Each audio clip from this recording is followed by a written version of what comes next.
Driving theory exam in Germany can be a big challenge. Are you about to have one soon? Or your second or third try of it? Then this video is for you. I've done a theory exam and I've passed it in first try with full points. And we're going to go through the theory exam process and the questions together.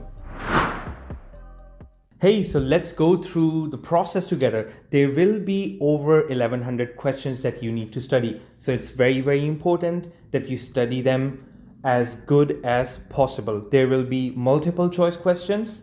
So there will be some questions with 3 questions in them and 2 answers might be correct, or 3 or 1 depending on the question.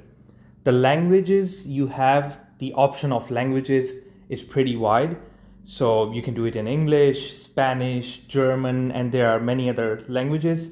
So if your German is weak, then definitely English is the way to go. And the questions will be worth between 2 to 5 points depending on the questions.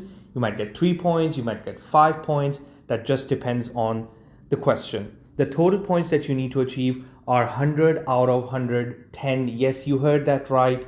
It is almost that you need to reach above 90% score in order to pass your theory exam, which some people find it to be really difficult, but we're going to go through the process and then it's going to be not as difficult, definitely. The exam is going to take place at a TÜV or a Day-Class training center, and that's not a problem at all because your driving school will guide you and let you know that what time you need to be at this place. So they will give you the address, they will give you a proper appointment that will be settled by your driving school. The study material could cost anywhere between 10 to 70 euros. So if you go through with the driving school software, that could cost you 40, 50, 60 euros. It cost me 60 euro to get that. And I find that software actually pretty good. That was well integrated, had no issues whatsoever, and it was user friendly. But you also have options to buy it from Google Play for 10 euros.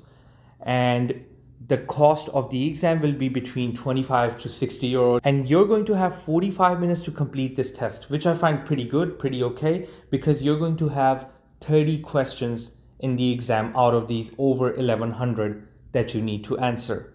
So it's about basically 90 seconds each questions that you have time to think about and answer it, which is pretty decent. And once you pass this exam, it is going to be valid for 1 year. That means you would need to clear your practical driving exam within a year after passing this exam.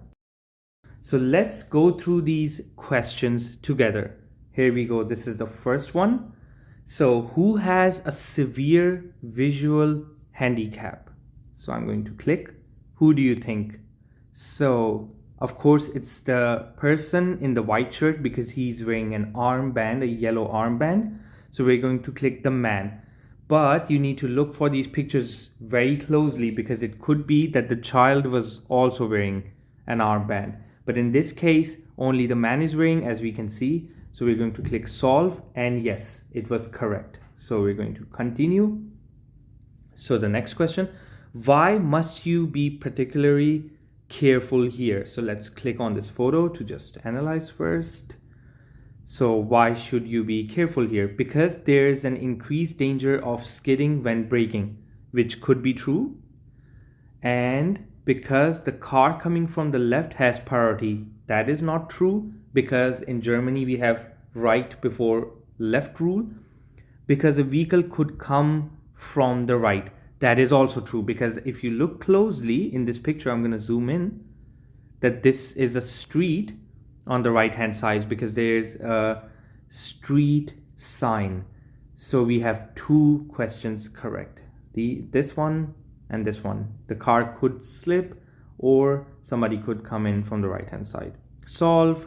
That was correct. Let's go next. So in general, how long does it take before an alcohol level of 1.0 per milligram is cleared from the bloodstream? So this is a technical question. This is something you need to obviously study for and remember, and it is 10 hours. So let's click that, solve. We're good to go. Let's go next. What is the correct course of action in this situation? So let's click the picture and analyze first. So there are some pedestrians, but they are on the side path. There's someone unloading a car and there's a bike coming in. So let's read the questions. I take priority before the oncoming road user. This is not true.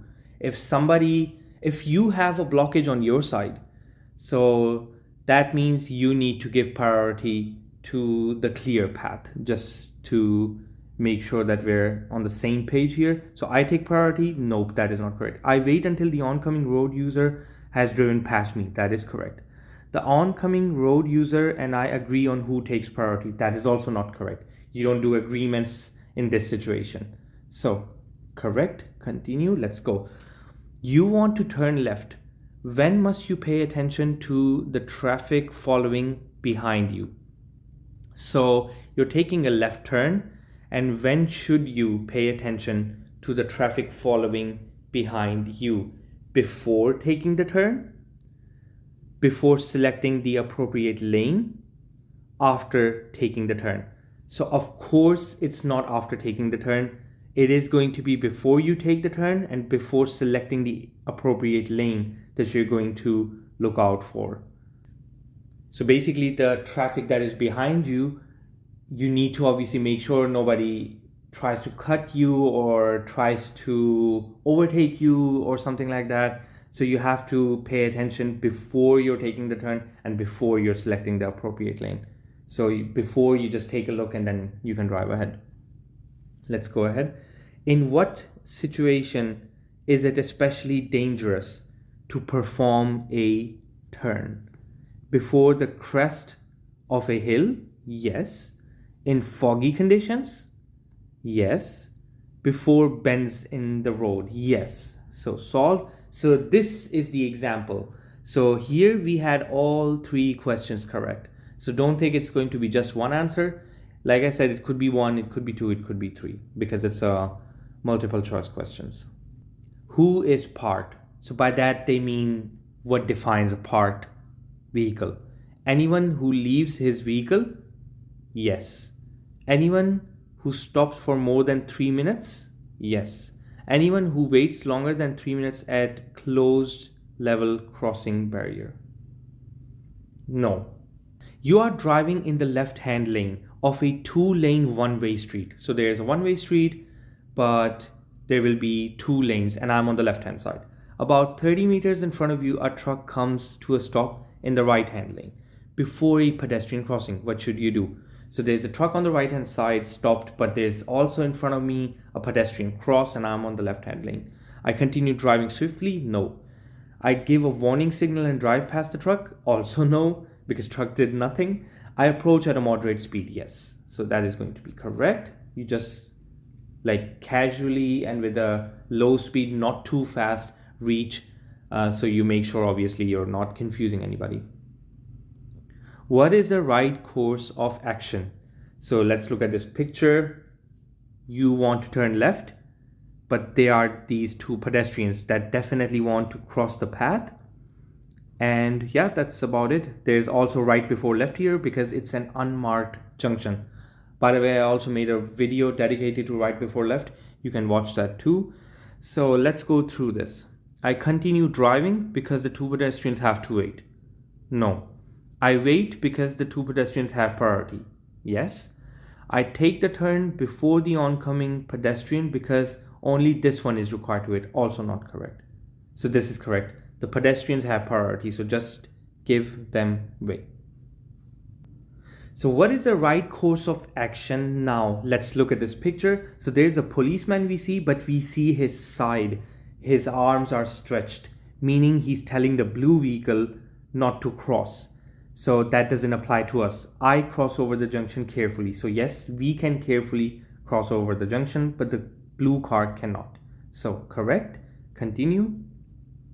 Please start the film in order to familiarize yourself with this situation. So yes, there will be some questions with a video. So it's good that it came up. So we're going to go through this. Let's play this video. Let's click start film. Let's see what happens. So we're just driving. There are some cars in front of us, two lanes.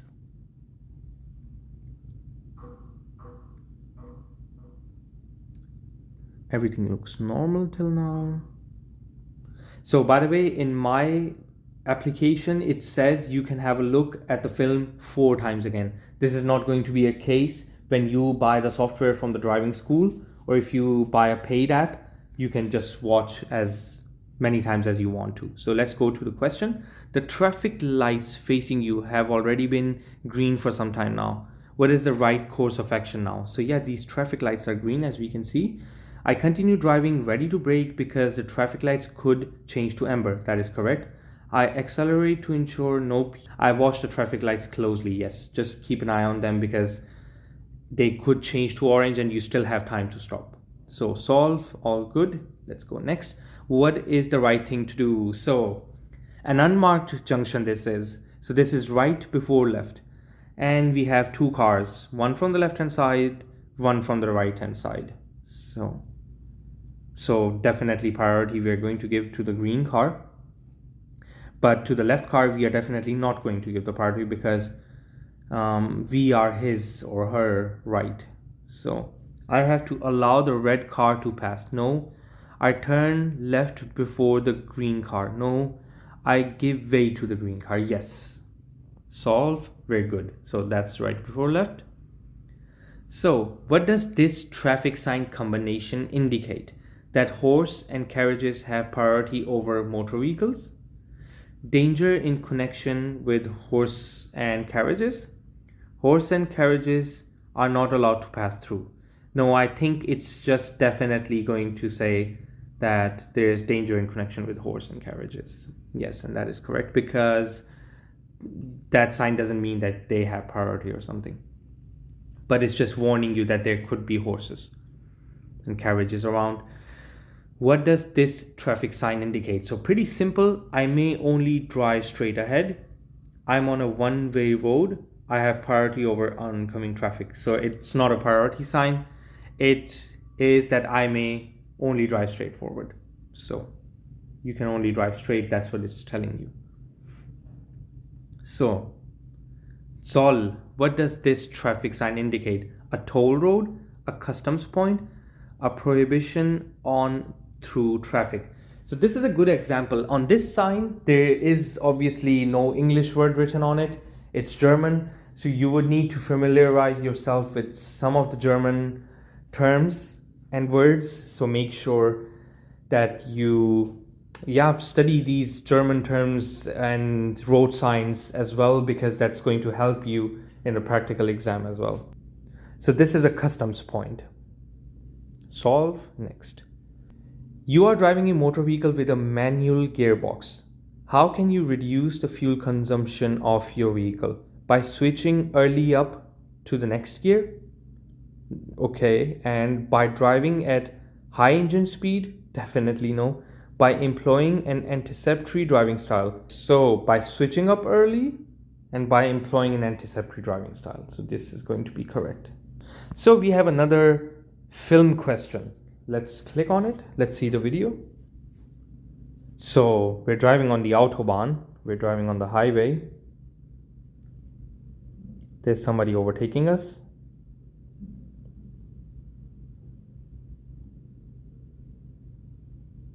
All right, let's go to the question. What is the right course of action now? Let's look at the image again. So there are just 2 cars in front of us. Not exactly 2, but 1 car in our lane, 1 on the left hand side. I move into the right hand lane. I move into the left hand lane. I stay in the center. So there's a rule on the Autobahn which is called Rechtsfahrgebot, which literally translates into that you need to stay on the right hand side. I made a video on the Autobahn as well. You can go check that out. I've explained everything there. So I move into the right hand lane because the right hand lane is clearly free. So there's no point of us staying in the middle lane. So middle lane and especially the left lane are for overtaking. So you should be on the right hand lane when you can.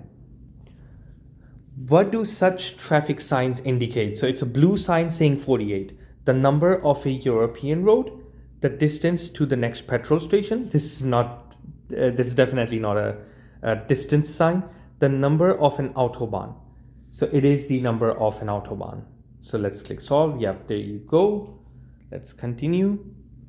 Air resistance affects fuel consumption of a vehicle. What affects air resistance the most? So there will be some technical questions here as well, which you will need to study as good as possible. The speed traveled, the profile depth of the tires, the number of passengers. So the speed traveled. So basically what affects the air resistance the most is the speed that you're traveling at. So the tram has just become stationary at the stop. What is the right course of action? Let's click on the image. There's a tram. It is stopped. Passengers are going inside the tram and there will be passengers coming outside as well. Passengers boarding or alighting may not be impeded. Yeah. May not be endangered. Yes. May be warned using the horn. So that is definitely not correct. You don't have to obviously use your horn and stuff like that. That's just extremely bad. So you don't have to impede them or endanger them. That is going to be the right answer. If you guys like this content, this type of content helps you, then definitely let me know in the comments. I can definitely make more content like this. And other than that, I have content teaching you how you exactly drive in Germany, following all the rules and stuff. Definitely check that out.